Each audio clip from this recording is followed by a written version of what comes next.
So I'm going to introduce Sara Carrigan, who was in TU412 Postgraduate Certificate in the previous academic year, 2020-21, and she's going to be giving us her experience, insights in that, and we're very grateful. So thank you, Sara. Thank you, Joseph, for the introduction. Good afternoon, everyone. I'm here today to present some reflections on year one of this course. Just briefly, by way of introduction, I'm an architect based here in Dublin. After graduating, I worked for a number of practices, both here in Ireland and abroad. I'm now self-employed for the last 2 to 3 years following a career break. So I'll briefly talk today about firstly, why I joined the course, the year one final project, some results and key learnings from that project, and the benefit and practical application of them. And I'll also talk briefly about how I see myself moving forward in the field of energy efficient design.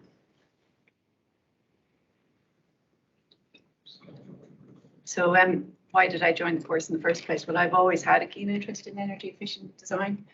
Didn't focus too much on it in my practice prior to this course. In 2010, I took a career break, and by the time when I emerged or re-entered the workplace in early 2020, I took the opportunity then to focus on a particular area and look for opportunities in upskilling. So for me, with an interest in energy efficiency, getting up to speed on Part L was the logical starting point. So my inroad was the CPD in NZ Policy and Technologies, which I started in February of 2020. I continued on to year one in September of that year, and by the time I finished year one, I felt compelled to continue. There was still a lot more to learn. So I'm now in year two and close to completing year two. So the year one final project then.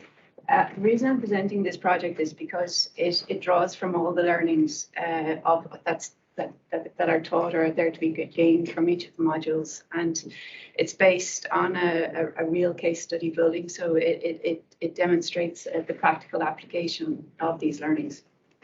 It was divided into two main sections, a building study and a facade study, and the aim was to identify challenges and solutions in the deep energy retrofit of this dwelling and propose an optimal A2 solution. So the case study itself,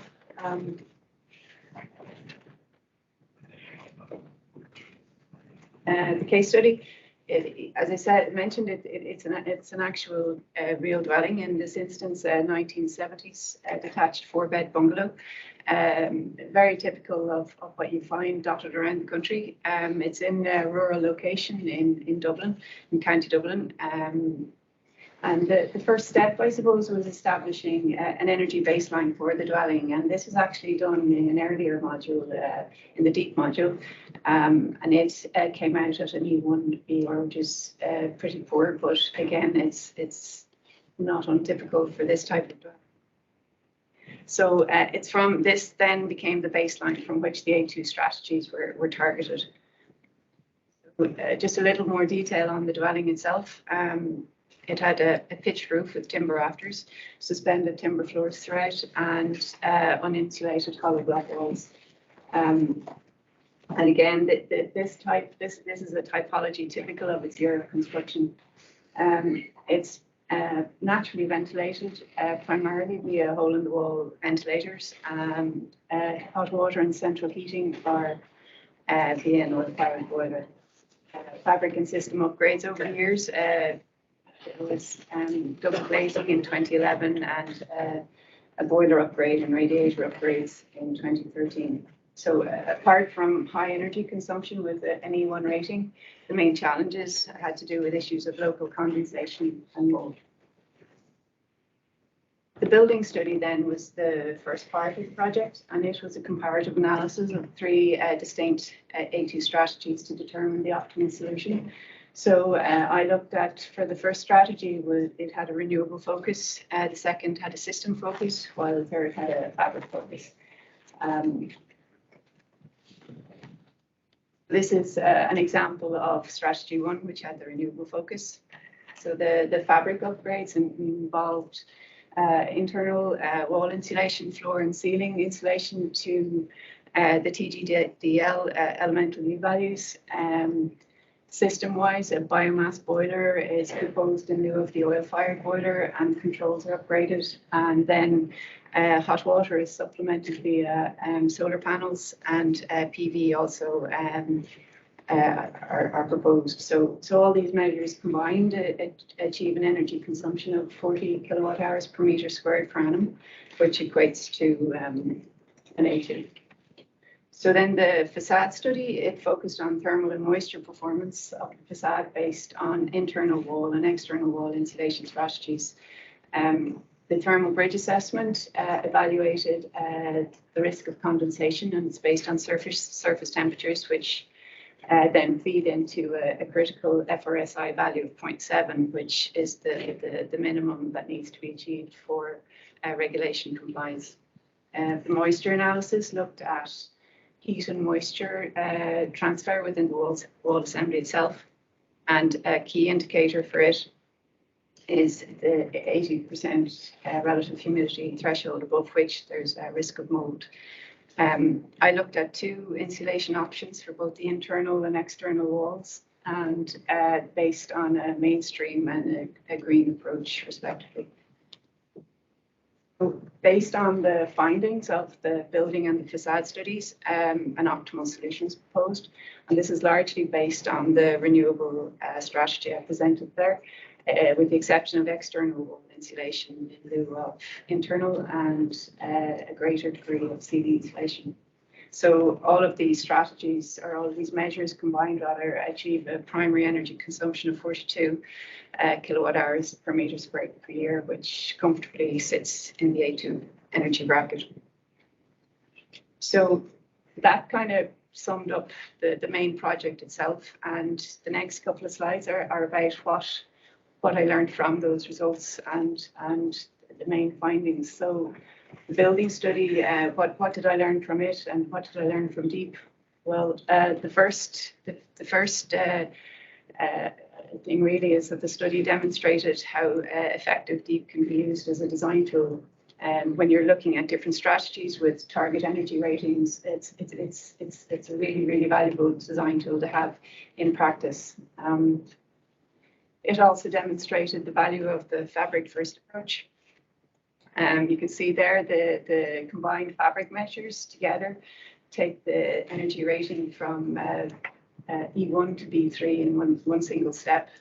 And the other thing of note there is PV. They're also a significant contributor to achieving E2. Without the renewable contribution there, you would be at a B1. So not only are they important to hit the renewable energy requirement, but they're also a very necessary element to get to the target itself. And not all projects will be suitable for PV, and that needs to be borne in mind. Another key aspect of the course was to how to determine an optimal solution. And this actually drew from the NZ module, which we looked at optimality and how best to what an optimal NZ solution could be. So to answer this question, because we had 3 different strategies, we had 3 different A2 strategies, but which one is best, or how do we find the optimal solution? So I looked at a range of optimality factors. They include building typology, location, client. There can be any number, and each of the strategies were scored against each of these optimality factors, and that I suppose determined the exact fabric, renewable, and system specification. So while different factors might be suitable for different projects, the approach is transferable, and I guess that's what's really important here. That you can get an NZEB solution in many different ways, but what's important is that the solution you get for your project is particular to that project and its context. the thermal bridge, then just to say that all 4 insulation options they all exceeded the FRSI target, but nonetheless external wall insulation was the preferred approach. The upper diagram there shows how it insulates, the external wall insulation. It protects the substrate from external temperatures, and so the wall itself is heated and to the internal temperatures, so it provides thermal mass. It provides a big broad band of heated mass. And by contrast, the internal wall insulation, it isolates the substrate from the warm internal temperatures, and so it responds to the cold external air, and you're left with a very thin band of heated mass with which to keep your space warm.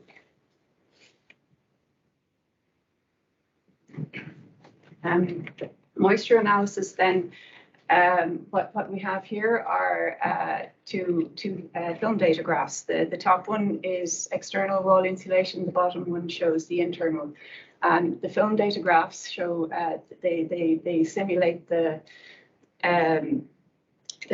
relative humidity, temperature, and moisture over the final year of simulation. And the key indicator here is the 80% relative humidity. And so the upper graph with external wall insulation shows relative humidity fluctuating below that threshold. So this is a viable option. By contrast, the internal wall insulation option, it shows relative humidity fluctuating above that threshold. So in this case, it's not viable, as there's a greater risk of mold forming near the assembly at that point. And I suppose from this, there's 2 key learnings for me. The first is that both insulation approaches can have a different impact on the wall assembly. And the second is that surface temperatures alone are not always sufficient to ensure the success of an insulation strategy, because both surface temperatures there for both the insulation approaches are equal, the similar band.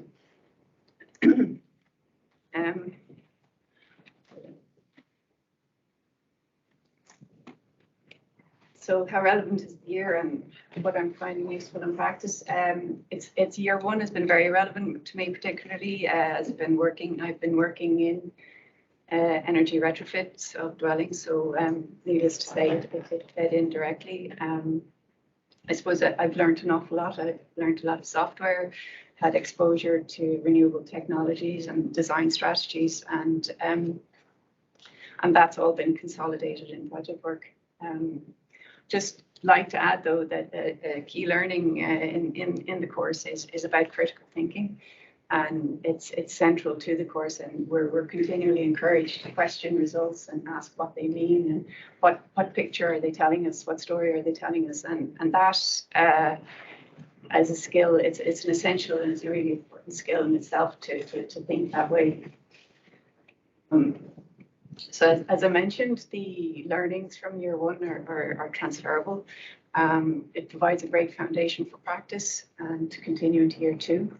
There are particular skills relevant for this course, and needless to say, there's a high workload and a quick turnaround between modules, and you need to be committed and dedicated to keep up with that. And it is challenging in context of family life and work and so on. But having said that, you do get out what you put in, and subject matter is hugely important, and I feel it's worth the effort. So maybe I'll just wrap up with that.